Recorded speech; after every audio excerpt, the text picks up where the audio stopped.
اللہم صلی علی محمد وعلی آلہ وصحبہ وسلم. اللہم صلی علی محمد وعلی آلہ وصحبہ وسلم. آئے گا کلمہ پڑھنے والوں کا حال یہ ہوگا کہ وہ چیز 100 کی ملنا شروع ہوگی. اگر ہم نے غریب کو پہلے وقت پہ کچھ دے دیا وہ بیچارہ آسانی سے خرید سکے گا، لیکن ہم رمضان میں جب اس کو دیں گے وہ چیز کا ریٹ دگنا ہو چکا ہوگا. تو یہ دوسروں کا خیال کرنا یہ صحابہ اکرام علیہم رضوان کا طریقہ ہے. انہوں نے آقا کریم سے سیکھا. آج ہمارے اندر وہ جذبہ نہیں ہے. آج ہمیں اپنی فکر ہے، میں یہ کام کر لوں، میں یہ چیز خرید لوں. اپنا پتہ ہے 10 سوٹ کے جوڑے لٹکے ہوئے الماری میں، اور پھر بھی فکر ہے عید کا جوڑا پہلے لے لوں، بعد میں مہنگا ہو جائے گا، بعد میں درزی نے سی کے نہیں دینا. اپنی فکر ہے. مگر جو اسلام نے ہمیں خیر خواہی کا جذبہ دیا، جو دوسروں سے محبت کا درس دیا، اس کی جانب ہماری توجہ ہی نہیں. تو یہ شعبان المعظم ہمدردی کا مہینہ ہے، گناہوں کی بخشش کا مہینہ ہے، رب کی رحمت کو سمیٹنے کا مہینہ ہے. حضور کنتیل نورانی شہباز لامکانی الشیخ پیر سید عبد القادر جیلانی محبوب سبحانی رحمت اللہ تعالی علیہ، آپ فرماتے شعبان میں 5 حرف ہیں، شین، با، عین، الف، نون. شعبان کے 5 حرف ہیں. آپ فرماتے ہیں ان 5 حرفوں میں ایک ایک چیز چھپی ہوئی ہے. حضور کون سی؟ فرمایا شین سے مراد ہے شرف. شرف، شین سے، شعبان کے شین سے مراد ہے شرف، اور با سے مراد بر، نیکی، عین سے مراد علو، بلندی، الف سے مراد الفت. یہ شعبان المعظم کے لفظوں کے معنی بیان کیے جا رہے ہیں. شین کا معنی ہے شرف، با کا معنی ہے بر یعنی نیکی، عین کا معنی ہے علو یعنی بلندی، الف کا معنی ہے الفت. تو حضور یہ آخر میں جو نون ہے، اس نون سے کیا مراد ہے؟ حضور شیخ عبد القادر جیلانی محبوب سبحانی آپ فرماتے ہیں اس نون سے مراد ہے نور. حضور کیا مطلب؟ ذرا کھل کے بتائیں. یہ تو ایک ایک حرف کا معنی ہوا، تو اس کا مجموعہ کیا ہوگا؟ فرمایا جو شرف و بزرگی اپنا لیتا ہے، گناہوں کو چھوڑ دیتا ہے، بر کی طرف آ جاتا ہے، نیکی کی طرف آ جاتا ہے، عداوت ختم کر دیتا ہے، الفت کی طرف آ جاتا ہے، علو درجوں پہ چڑھنا بھی شروع ہو جاتا ہے، نور کو سمیٹنا بھی شروع ہو جاتا ہے. یہ حضور شیخ عبد القادر جیلانی رحمت اللہ تعالی علیہ فرمائے. لیکن کیا ہم نے گناہوں کو چھوڑا؟ کیا ہم نیکی کی طرف آئے؟ کیا ہم نے سینوں سے قدورت نکالی؟ کیا ہم نے اپنے سینوں کو ستھرا کیا؟ کیا ہم نے ان دلوں میں الفت پیدا کی؟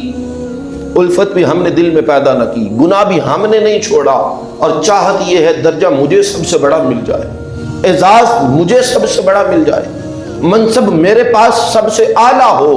وہ گناہ کو چھوڑ تو صحیح، اللہ تجھے وہ منصب عطا فرمائے گا اور لوگ تکتے رہ جائیں گے، اللہ تجھے جنت کے ان اعلیٰ درجوں پہ فائز فرما دے گا. تو چھوڑ تو صحیح گناہ کو، دل ستھرا کر تو صحیح، اپنے دل کو رب کا ٹھکانہ بنا تو صحیح، رب کا گھر بنا تو صحیح، اپنے دل کو صاف کر تو صحیح. پھر تجھے اللہ درجہ بھی عطا کرے گا، اللہ تجھے نور بھی عطا فرمائے گا. تو یہ شعبان المعظم یہ نور سمیٹنے کا مہینہ، یہ بلندی کا مہینہ ہے. لیکن ان کے لیے جو سینوں کو ستھرا کرتے ہیں. اللہ اکبر، اللہ اکبر. یہاں پہ میں یہ بات بھی عرض کرتا چلوں، میرے اور آپ کے پیارے آقا نبی رحمت شفیع امت صلی اللہ تعالی علیہ وسلم رمضان المبارک کے علاوہ سب سے زیادہ روزے شعبان المعظم میں رکھا کرتے ہیں. سب سے زیادہ روزے باقی مہینوں کی بنسبت. حضرت سیداتنا عائشہ صدیقہ رضی اللہ تعالی عنہما فرماتی ہے، انبیاء کے سرتاج صاحب معراج یہ شعبان کا مہینہ میرے آقا کا پسندیدہ مہینہ تھا، اور آقا کریم نبی رحمت صلی اللہ علیہ وسلم اس میں روزے رکھا کرتے، اتنے روزے رکھتے حتیٰ کہ رمضان کا مہینہ آ جاتا تھا، یعنی گویا کہ کثرت کے ساتھ میرے آقا اس مہینے میں روزے رکھا کرتے۔ کیا ہم مجھ سمیت، میں پہلے اپنی بات کرتا ہوں، کیا ہمارے پاس یہ اعزاز ہے؟ کیا ہم نے کبھی ارادہ کیا کہ ہم رمضان کے علاوہ بھی کبھی روزہ رکھیں؟ کیا ہم نے کبھی یہ سوچ خود میں پیدا کی کہ یار میں اللہ کی رضا کے لیے بھوکا رہوں گا؟ کیا ہم نے کبھی اپنے گناہوں کی لذت کو مٹانے کے لیے روزہ رکھا؟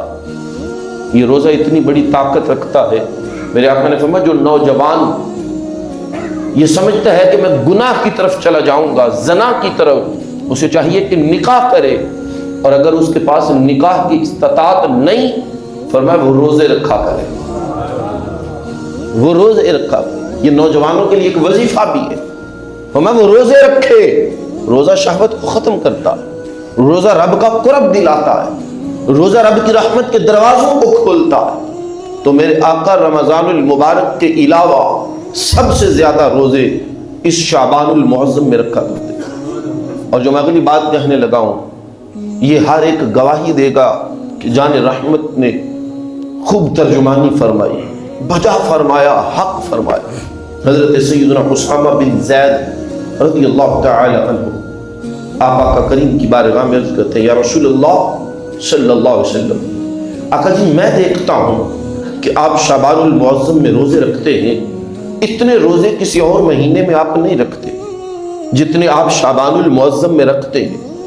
میں یہ بات دیکھتا ہوں، نوٹ کرتا ہوں، وہاں صحابہ تمہاری نگاہوں پہ کروڑوں سلام جو مصطفیٰ کی ایک ایک ادا کو دیکھتے تھے، ایک ایک ادا کو نوٹ کرتے تھے۔ آقا جی کسی اور مہینے میں آپ اتنے روزے نہیں رکھتے جتنے اس مہینے میں رکھتے ہیں۔ میرے اور آپ کے آقا لجپال نبی صلی اللہ علیہ وسلم نے جو ارشاد فرمایا، مطلقاً آقا نے نہیں فرمایا ہاں اسامہ بن زید ایسا ہی ہے، اگر اتنا بھی کہہ دیتے تو تسلی ان کو ہو جاتی کہ میں نے جو نوٹ کیا ہے وہ ٹھیک نوٹ کیا ہے، لیکن لجپال نبی نے کیا فرمایا؟ فرمایا اے اسامہ یہ رجب اور رمضان کے درمیان کا مہینہ، رجب اور رمضان کے درمیان کا مہینہ ہے، اس میں لوگوں کے اعمال رب العالمین کی طرف اٹھائے جاتے ہیں۔ اس مہینے میں، دوسرے لفظوں میں کہوں آسان کر کے، فرمایا اس مہینے میں لوگوں کے اعمال رب کی بارگاہ میں پیش کیے جاتے ہیں۔ بھئی وہ ہر لمحہ واقف ہے ہمارے اعمال سے، لیکن جو اس نے فرشتوں کے ذمے لگا رکھا ہے، وہ فرشتے شعبان المعظم کے مہینے میں سال کا رجسٹرڈ رب کی بارگاہ میں پیش کرتے ہیں۔ باخبر وہ ہر لمحہ ہے، لیکن جو ان کی ڈیوٹی ہے وہ اس مہینے میں ہمارے گناہوں کے، ہمارے نیک اعمال کے، ہماری اچھائی اور برائی کے رجسٹرڈ رب کی بارگاہ میں پیش کرتے۔ میرے آقا نے فرمایا اس مہینے میں لوگوں کے اعمال رب کی بارگاہ میں پیش کیے جاتے ہیں۔ لوگ اس مہینے سے غافل ہیں، میرے آقا فرما رہے ہیں حضرت اسامہ بن زید کو، فرمایا اسامہ لوگ اس مہینے سے غافل ہیں، اس مہینے میں اعمال اٹھائے جاتے ہیں، اور میں یہ چاہتا ہوں جب میرے اعمال رب کی بارگاہ میں جائیں تو میں حالت روزہ میں ہوں،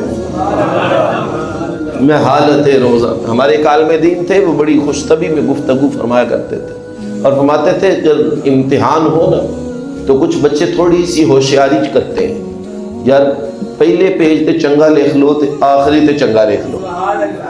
یہ ہوشیاری ہوتی تھی نا اسکولوں میں، پہلے استاد کو پتا ہوتا تھا کہ اس نے لکھا کیا ہے، درمیان میں اس نے کیا گل کھلائے ہیں، لیکن وہ بچے کی اس سوچ کی وجہ سے اسے نمبر دے دیتا تھا کہ یار بچے نے یہ گمان کیا ہے کہ استاد پہلو ہی ویکھنا ہے تو اینڈ تو ہی ویکھنا ہے۔ فرمایا تم بھی شعبان المعظم میں رب کے بارگاہ میں جھک جایا کرو، روزے رکھا کرو، پر رمضان کے بعد شوال کے 6 روزے رکھا کرو، ابتدا بھی روزے کی، انتہا بھی روزے کی، درمیان والا کھاتا ٹھپ دیا جائے گا، اس کو وہیں پہ رہنے دیا جائے گا۔ اور آقا بھی فرما رہے ہیں، فرمایا میں چاہتا ہوں کہ جب میرے اعمال میرے رب کی بارگاہ میں جائیں تو میں اس وقت حالت روزہ میں ہوں. یا جتنا بھی ممکن ہو سکتا ہے، جس سے ممکن ہو سکتا ہے، اس کو چاہیے کہ اس مہینے کا ادب بھی کرے، تلاوت کلام مجید کی کثرت کرے، اور جتنا ممکن ہو سکے روزے رکھے. لیکن یہاں ایک بات یاد رکھیے، علماء نے بڑی وضاحت سے یہ بات لکھی اور احادیث طیبات کے ضمن میں لکھی. تو میں اگر کوئی یہ سمجھتا ہے کہ میں روزے رکھوں گا تو کمزور ہو جاؤں گا، بیماری ہے مجھے، میں برداشت نہیں کر پاؤں گا، تو میں وہ روزے نہ رکھے شعبان کے. کیوں؟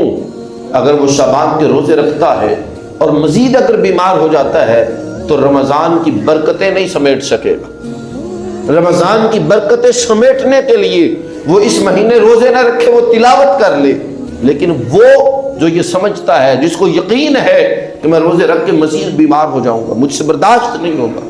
اور آج کل کی بیماریاں ایسی ہیں، ڈاکٹروں نے ذہنوں میں بات اس طرح سے بھر دی ہوئی ہے، اگر اس ٹائم خوراک نہ کھاتی تو کم ود جانا ہے، یہ ڈال دیا ہوا ہے ذہنوں میں.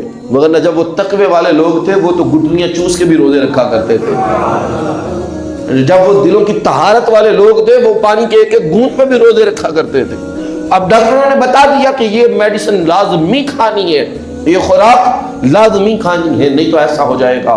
تو علماء نے لکھا ہے، حدیث طیبات کے ضمن میں لکھا ہے، اگر کوئی یہ سمجھتا ہے اور اسے یقین ہے کہ میں شعبان کے روزے رکھوں گا تو کمزور ہو جاؤں گا، رمضان کی برکتیں نہیں سمیٹ سکوں گا، تو میں پھر وہ روزے نہ رکھے، لیکن وہ گناہ بھی نہ کرے، وہ قرآن کی تلاوت کی طرف آ جائے، وہ ذکر اللہ کی طرف آ جائے، تاکہ جب اس کے اعمال رب کی بارگاہ میں جائیں تو آخری صفحے پہ لکھا ہو، یا اللہ یہ تیرا بندہ ہر حال میں تیرا شکر کر رہا ہے، یہ تیرا ذکر کر رہا ہے.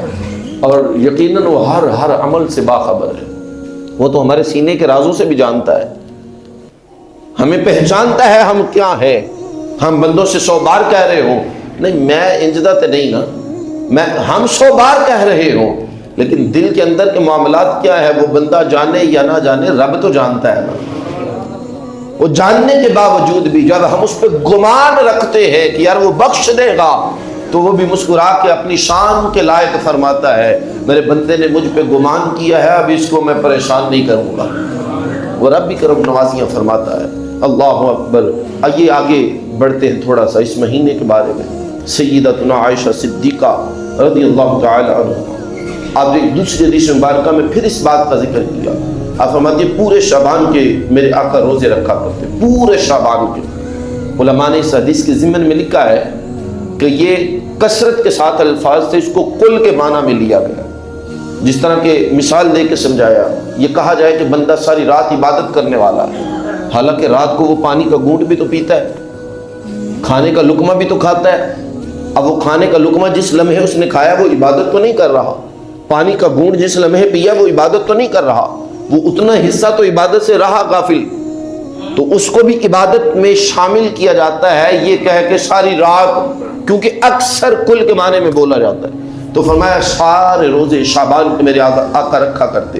سیدہ عائشہ پاک فرماتی ہے، پچھلے حدیث میں تھے حضرت اسامہ بن زید، اب اس میں خود سیدہ عائشہ پاک ہے، میرے آقا کی محبوبہ بیوی.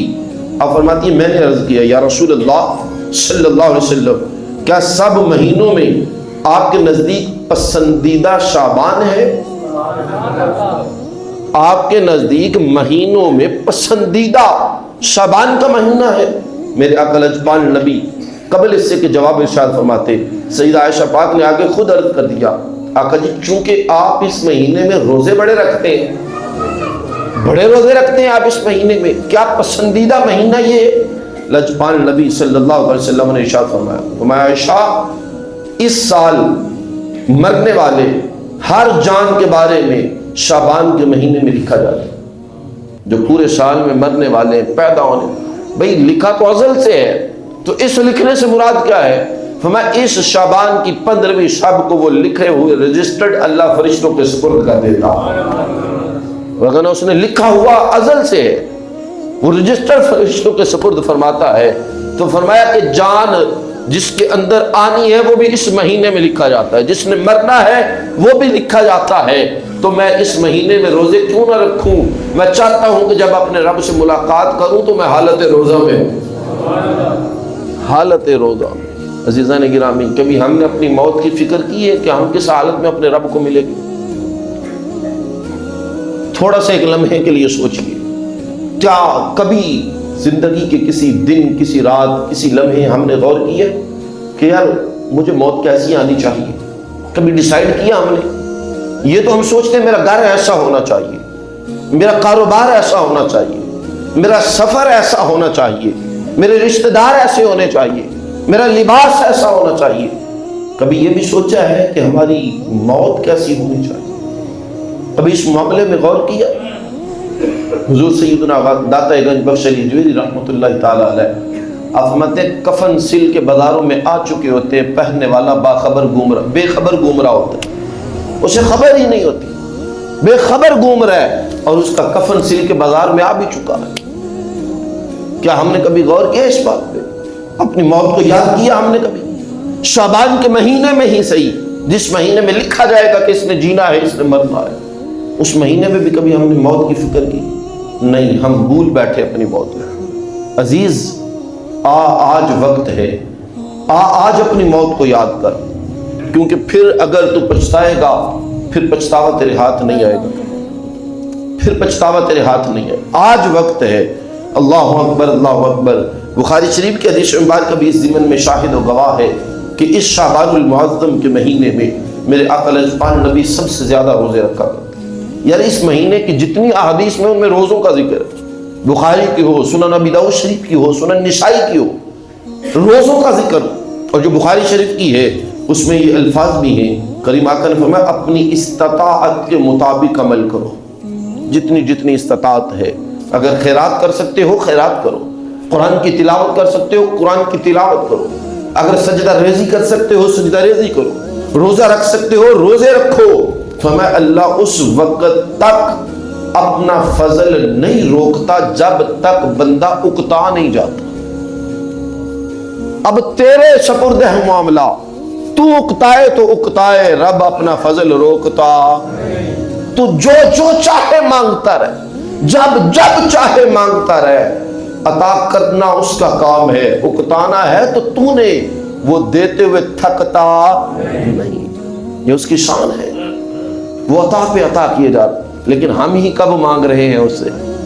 ہم تو دوڑ میں لگے ہوئے ہیں، ہم تو کہتے ہیں، ہم سمجھ بیٹھے کہ ہم خود حاصل کر لیں گے، میں یہ کام کروں گا تو مجھے یہ مل جائے گا، یہ کاروبار کروں گا تو یہ مل جائے گا، بیرون ملک جاؤں گا تو یہ مل جائے گا۔ کبھی رب سے مانگا ہم نے؟ ہم سمجھ بیٹھے کہ میں کر لوں گا، پھر رب بھی فرماتا ہے کر کے دکھانا۔ بیرون ملک جا کے بھی روتا ہوا واپس آتا ہے، کہتا ہے کام نہیں ملا ہے، کفیل اچھا نہیں ملا ہے، کاروبار لاکھوں کا شروع کر کے کہتا ہے ڈوب گیا، خسارہ ہوا۔ اور کیوں خسارہ ہوا؟ کیونکہ تو نے اپنے آپ پہ بھروسہ کر لیا تھا کہ میں یہ کروں گا تو میں ایسا بن جاؤں گا، تو نے یہ کہا ہی نہیں تھا میرا رب کرم فرمائے گا، تو نے رب کے کرم کی امید رکھی ہی نہیں تھی، اب پچھتاتا ہے۔ تو عزیزان گرامی، آؤ یہ ماہ شعبان بڑی عظمتوں والا ہے، اور اگر راتوں میں ہم دیکھیں تو 4 راتیں فضیلت والی راتیں قرار دی گئی۔ کتنی راتیں؟ تھوڑا سا اس لیے بولیں کہ جو بندے سو رہے ہیں وہ جاگ رہے ہیں۔ جب اس طرح کا موضوع شروع ہوتا ہے نا ذرا سنجیدگی والا، تو بندے سونا شروع ہو جاتے ہیں۔ کبھی یہ باتیں بھی سمجھ لیا کریں، 4 راتیں فضیلت والی راتیں قرار دی گئی ہیں، اور اس حدیث کی راویہ بھی سید عائشہ پاک ہے۔ ہمیں ایک عید الفطر کی رات، ایک عید الاضحیٰ کی رات، ایک شعبان کی 15ویں رات، اور ایک عرفہ کی رات، یوم عرفہ 8 اور 9 کے درمیان والی رات جو ہے جب قربانی کرتے ہیں، عرفہ کی رات۔ تو یہ 4 راتیں فضیلت والی راتیں ہیں۔ اچھا 2 دن بعد یہ رات آ رہی ہے، خدا کے گھر میں بیٹھے ہیں، ذرا اپنے اپنے گریبانوں میں جھانکیں، کیا اس رات کے لیے ہم نے کوئی پلان تیار کیا کہ میں اس رات کیا کروں گا؟ کیا ارادہ کیا ہم نے کہ یار میں اس رات قرآن کریم مکمل پڑھوں گا؟ کیا ارادہ کیا کہ یار کم از کم 20 نفل پڑھوں گا، کم از کم 2.5 سپارے میں اس رات پڑھوں گا؟ کیا کوئی ایک ارادہ ہم نے کیا؟ مانگنے کے لیے ہم آئیں گے اس رات کو، اور مانگنا بھول جائیں گے، لنگر پہ لڑ کے چلے جائیں گے، ایک دوسرے کی غیبت و چغلی کر کے چلے جائیں گے، ایک دوسرے کو طعن و تشنیع کر کے چلے جائیں گے، بخشش کی رات بھی ہم اوروں کو دیکھیں گے، ان کے اعمال کو دیکھیں گے اور چلے جائیں گے۔ میرے لجپال نبی کا یہ فرمان بھی سنتے چلو، فرمایا اس شعبان کی 15ویں رب کو اللہ سب کو بخش دیتا ہے، 15ویں شب کو سب کو، لیکن فرمایا چغل خور کو نہیں بخشتا ہے، ماں کے نافرمان کو نہیں بخشتا ہے، شراب کے عادی کو نہیں بخشتا ہے۔ آج گھر گھر میں ماں کی نافرمانی نہیں، گلی گلی شراب نہیں پی جا رہی، یار ان معاملات پہ کون غور کرے گا؟ اور خدا را اپنی اصلاح کی طرف آؤ۔ آج ہم دوسروں کے بیان پہ بیان بازی کر رہے ہیں اور پھر ہماری نااہلی کہہ لے کہ ہم خود ہی کسی تصدیق سے پہلے اس قدر شور اٹھاتے ہیں کہ وہ معاملہ پہلے سے زیادہ بگڑ جاتا ہے۔ بھئی جن کا حق ہے، جن کا رائٹ ہے، جن کے پاس علم ہے، جنہیں اللہ نے وہ منصب دیا، وہ بولنے تو جچتے ہیں، وہ بولنے تو ان کا حق ہے، ان کا رائٹ ہے۔ ان کے بولنے سے پہلے اگرچہ 100% آپ کے جذبات سچے ہوں، میں ممبر پہ بیٹھ کے اعلان کہنے لگا ہوں 100% آپ کے جذبات سچے ہوں، لیکن آپ کے پاس چونکہ حکمت عملی نہیں، آپ بنے ہوئے کام کو خراب کر دیں۔ کتنی قوتیں اس طرح سے وجود میں آ گئی۔ یہ ہمارے قریب پڑوس میں یہ کوٹ آغا ہے، دور کی بات نہیں ہے، قادیان کے ماننے والے، مرزئی، گرانہ، لاکھوں جتن انہوں نے کیے انگلینڈ جانے کے لیے، ویزے نہیں لگ رہے تھے کسی ایک فرد کا بھی۔ یہ کوٹ آغا قریب ہے، جا کے پوچھئے ذرا۔ اب انہوں نے کیا کیا؟ ایک پلان تیار کیا۔ پلان کیا ہے؟ مسلمانوں سے چھیڑخانی کرنا شروع کی، مسلمان جذبات میں آئے، اس کو ایک اسلامی روپ، اسلامی رنگ، لڑائی کو۔ اب جب اس ضمن میں لڑائی ہوتی ہے، وہ اپنی درخواستیں تھانے میں پیش کرتے ہیں۔ اب جب تھانے میں درخواستیں ان کی آتی ہیں، وہ تھانے والی درخواستیں FIR وہ اپنے انگلینڈ میں دوسرے لوگوں کو بیچ کے کہنے لگے مسلمان ہم پہ ظلم کر رہے ہیں۔ پہلے ایک بندے کا ویزا نہیں لگ رہا تھا، سارے قادیانی گھرانہ باہر چلا گیا۔ اب باہر جا کے کر کیا رہا ہے؟ صرف خود سیٹل نہیں ہوا، وہاں روپیہ بیچ کے اوروں کو ورگلایا جا رہا ہے۔ معاملات کس نے خراب کیے یار؟ اور بھائی جن کا حق ہے، رائٹ ہے، وہ بولے۔ ہر بندہ اٹھ کے شروع ہو جاتا ہے دین کے معاملات میں، دین کی باتوں پہ ہر کوئی تحقیق کے بغیر، تصدیق کے بغیر، حکمت کے بغیر۔ او خدا را یہ جڑے ہوئے ہاتھ دیکھو یار، مسلمانوں پہ رحم کرو، بڑوں کو مصیبت میں نہ ڈالو، بڑوں کو حکمت کے ساتھ کام کرنے دو۔ بڑوں نے جب حکمت کے ساتھ کام کیا تھا، اسمبلیوں میں جا کے کافر قرار دلوا دیا تھا، لیکن جب یہ نوجوان طبقہ بغیر ہوش کے، بغیر تحقیق، بغیر تعلیم کے اور بغیر حکمت کے شور مچائیں گے تو پھر اغیار مداخلت کریں گے، اور جب اغیار مداخلت کریں گے آپ چیختے رہ جائیں گے، لیکن قانون ان کے حق میں آ جائے گا۔ معذرت سے 2 منٹ اوپر چلے گے، مگر یہ ضروری بات میں کہنا حق سمجھتا ہوں۔ ابھی کتنے دن ہو گئے الیکشن کو؟ وزیر اعظم سلیکشن ہوئی کوئی؟ آپ کا شور، آپ کا جذبہ، آپ کا جنون، آپ کی ساری باتیں کہاں ہیں؟ ڈوری اغیار کے ہاتھ میں، وہ چلا رہے ہیں، انہیں موقع نہ دو، او خدا کا واسطہ انہیں موقع نہ دو۔ دین کی باتیں ہیں، کنٹرول کرو، جن کا حق ہے ان کو بولنے دو، جن کا رائٹ ہے ان کو بولنے دو، وگرنہ تم خود اپنے پاؤں پہ کلہاڑی مارو گے اور تمہاری آنے والی نسلیں تمہیں کوسیں گی ہمارے بڑوں نے کیا کیا ہے، ہمارے لیے چھوڑا کیا ہے۔ اللہ کرے میں یہ بات سمجھا سکا ہوں، میرا موضوع یہ نہیں تھا، مگر ضمناً یہ بات آ گئی، اور یہ بات کرنا میں حق سمجھتا ہوں، کیونکہ اب چیف جسٹس کا بیان، اور یہ میں برملا کہہ رہا ہوں، جتنی اس کی وہ تحریر سامنے آئی ہے اس میں اس نے خیانت کی ہے۔ ایک طرف اس نے قانون کا سہارا لیا، دوسری طرف قانون کو چھپا دیا، ایک آئینی شک بیان کی، دوسری آئینی شک چھپا دی۔ اس نے علل اعلان کہا ہر مذہب کو اختیار ہے اپنی تبلیغ کرے، اور خدا کے بندے یہ ملک کا قانون ہے، قادیانی اپنی تبلیغ نہیں کر سکتا۔ جن کو بات پسند آئی ہے وہ بولے، قادیانی اپنی تبلیغ بالکل نہیں کر سکتا۔ لیکن یہ بات کرنا مفتیان اعظام کا، ہمارے سربراہان کا، ہمارے سروں پہ ہے، ہم لاوارث نہیں۔ جس دن اپنے سر پہ کسی کو نہ سمجھو گے اس دن اپنے فیصلے جاری کرنا۔ بڑوں سے پہلے بولو گے تو پھر پاؤں پہ کلہاڑی لگے گی، بڑوں سے پہلے بولو گے تو تمہاری اپنی ٹانگیں کاٹی جائیں گی، بڑوں سے پہلے بولو گے تو تمہارے نام مٹا دیے جائیں گے، بڑوں سے پہلے بولو گے قانون اغیار کے ہاتھوں میں آئے گا۔ پھر تم روتے رہ جاؤ گے. اس لیے ابھی ہمارے سر پہ مفتی منیب الرحمان صاحب موجود ہیں. بھی الحمدللہ ہم وہ لوگ ہیں جو مرنے کے بعد ہی نہیں جیتے جی بھی قدر کرنا جانتے ہیں. ابھی ہمارے پاس ایک دنا، حکمت والے اور انتہائی علم اور حلم والے بزرگ موجود ہیں. ان کے فیصلوں سے پہلے اپنے فیصلے جاری کرنا شروع کر دی. یہ سوشل میڈیا کو ہم نے ایک گیم سمجھ لیا ہے. وہ دیکھو کارٹون نہیں مریا تو میں کوشش کر رہا. بھائی جذبات کا اظہار ضروری ہے، لیکن یہاں جو بات کہنا چاہ رہا ہوں ساری بات کا خلاصہ، اگر جذبات کا اظہار کرنا ہے، بالکل ایک چھوٹی سی تحریر مفتی منیب الرحمان صاحب نے اپنے پیج سے اپلوڈ کی ہے. اٹھانا اس کو آگے اپلوڈ کر، پتہ چلے کہ یہ بے وارث نہیں وارثوں کا پیغام آگے پہنچا رہے ہیں. جب اپنی اپنی تحریریں تو وہ یار ہنستے ہیں، انہوں کی یہ اپنی موتا پہ مرے، انہوں کا لیڈر ہی کوئی نہیں، انہوں کا بڑا ہی کوئی نہیں. بات سمجھ آ رہی ہے؟ اگر کبھی اس طرح کا معاملہ ہو تو خدا را اپنے بڑوں کی تحریر آگے لاؤ، ان کے نقطہ نظر کو آگے لاؤ. وہ تمہارے ساتھ خیانت نہیں کر رہے، وہ حق ادا کر رہے ہیں تمہارے سروں پہ آنے کا، تمہاری سرداری کا، لیکن اس طرح سے جس طرح آنے والی نسلیں بھی تمہارے گن گاتی رہیں گی.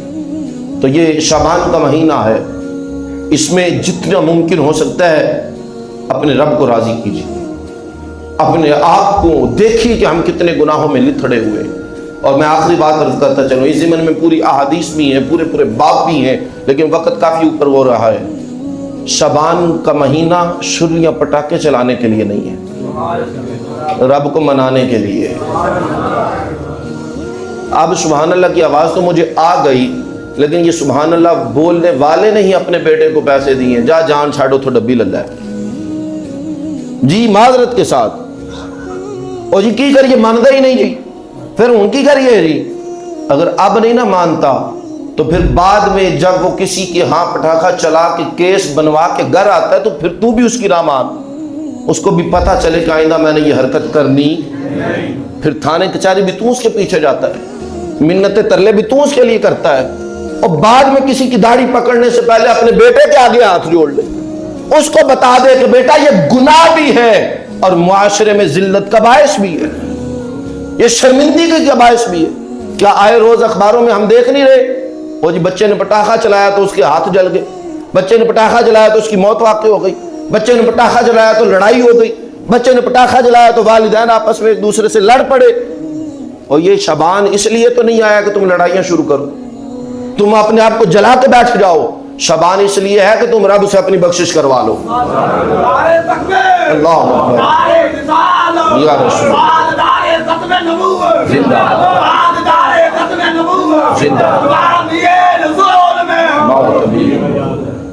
تو اللہ کرے جو میں پیغام دے رہا ہوں اس پیغام. مجھے یہ بھی کہا گیا تھا کہ جی ہاتھ اٹھوا کے وعدہ لینا، پٹاخے نہیں چلائیں گے. میں وعدہ آپ سے نہیں لے رہا ہوں، رب سے کیے ہوئے وعدے جو مکر جائے میں اس سے بار بار وعدے کیا لوں. اور رب سے بھی تو وعدے کیے ہیں نا کہ تیری بندگی کریں گے. رب کے وعدوں کو جو بھول جائے میں اس سے ہاتھ کیا کھڑا کرواؤں گا.